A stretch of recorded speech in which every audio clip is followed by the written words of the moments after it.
मध्य प्रदेश सरकार की मुश्किलें अब और बढ़ने जा रही और इसके पीछे की वजह है राज्य सरकार ने जो कर्ज लिया है। केंद्र सरकार को 14% रेवेन्यू ग्रोथ बताया है और राज्य सरकार के बढ़ते राजस्व को देखते हुए केंद्र सरकार ने अब जीएसटी कंपनसेशन देने से इनकार कर दिया। केंद्र सरकार की ओर से प्रदेश सरकार को जीएसटी क्षतिपूर्ति नहीं दी जाएगी। इससे राज्य सरकार की मुसीबतें बढ़ सकती हैं, क्योंकि सरकार जनहित की योजनाओं को जारी रखना चाहती है और इसके लिए अतिरिक्त फंड की जाहिर तौर पर जरूरत होगी। सरकार इसी समस्या से अब जूझते हुए कर्ज लेने की तैयारी में है। जुलाई, अगस्त और सितंबर यानी 3 महीने के बीच में सरकार 10,000 करोड़ रुपए का कर्ज बाजार से लेने की अब तैयारी कर रही है। राज्य सरकार एक तरफ कर्ज ले रही है, दूसरी तरफ केंद्र सरकार ने भी जीएसटी कंपनसेशन देने से इनकार कर दिया है। ऐसे में सरकार को रेवेन्यू बढ़ाने की जरूरत और भी ज्यादा बढ़ गई है। जीएसटी कंपनसेशन नहीं मिलने की वजह से राज्य सरकार को 18% अतिरिक्त राजस्व जुटाना पड़ेगा। इसके लिए सरकार वन, राजस्व और खनिज विभाग को टारगेट देने की तैयारी कर रहा है। इन विभागों के जरिए सरकार जीएसटी कंपनसेशन नहीं मिलने की भरपाई करेगी। पिछले दिनों हुई बैठक में मुख्यमंत्री ने राजस्व विभाग को साफ निर्देश दिए हैं कि जिन विभागों से राजस्व बढ़ाया जा सकता है उन विभागों में सबसे ज्यादा ध्यान दिया जाए।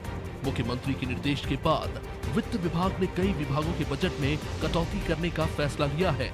इसके अलावा 3 विभागों के प्रमुख सचिव को निर्देश दिए हैं कि टैक्स में बढ़ोतरी की जाए, जिस वजह से जीएसटी क्षतिपूर्ति की राशि नहीं मिलने के चलते जनहित की योजनाओं में प्रभाव न पड़े। एक तरफ राज्य सरकार राजस्व संकट से जूझ रही है, वहीं सरकार की मुश्किलें भी बढ़ती जा रही है। सरकार लगातार कर्ज ले रही है और अब तक मध्य प्रदेश सरकार पर 3 लाख करोड़ से भी ज्यादा का कर्ज हो चुका है। सरकार इस कर्ज की अदायगी साल 2035 तक करेगी, यानी कि सरकार को साल 2035 तक बाजार और बैंकों से लिए गए कर्ज की रकम को चुकाना होगा। वहीं दूसरी तरफ सरकार जीएसटी कंपनसेशन नहीं मिलने की वजह से भी फंस गई है। ऐसे में सरकार को रेवेन्यू मॉडल पर फोकस करने की जरूरत है, जिससे जनता पर टैक्स का बोझ न पड़े। एक नजर आंकड़ों पर, साल 2018 से लेकर 19 तक 20,496 करोड़, 2019 से 2020 तक 22,371 करोड़, 2020 से 21 तक 21,258 करोड़। बढ़ते कर्ज को लेकर भाजपा का तर्क है कि जनहित योजनाओं के लिए सरकार कर्ज ले रही है। मुख्यमंत्री ने पहले भी स्पष्ट किया है कि जनता के लिए हर संभव प्रयास किया जाएगा। इसके लिए सरकार कर्ज ले रही है। जनहित की योजनाओं और विकास के कार्य चलते रहें, इसके लिए फंड की कमी ना हो। सरकार ने इसके लिए कर्ज लेने का फैसला किया है। वहीं कांग्रेस ने सरकार के रेवेन्यू मॉडल पर ही सवाल उठा दिए हैं।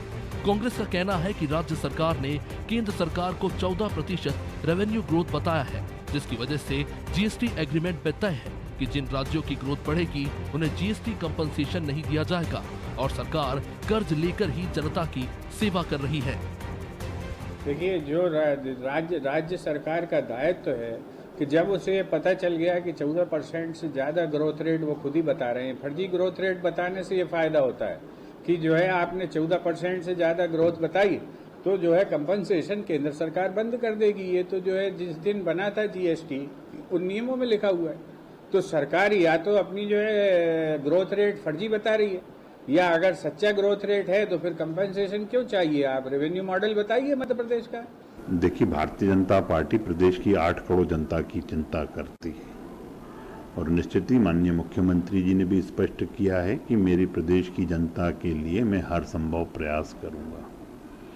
जनता के दुख में, तकलीफ में, दर्द में खड़े होने वाले मुख्यमंत्री जी ने स्पष्ट किया है कि जो विकास की योजना है उसमें अगर कहीं भी कोई कमी नहीं आने दूंगा। इसलिए सरकार कर्ज लेती है। हम लोग जो कर्ज लेते हैं वो जन कल्याण की योजनाओं के लिए, जो जनता के लिए अनेक प्रदेश सरकार की योजनाएं चलाई जा रही हैं, उसके लिए कर्ज लिया जाता है।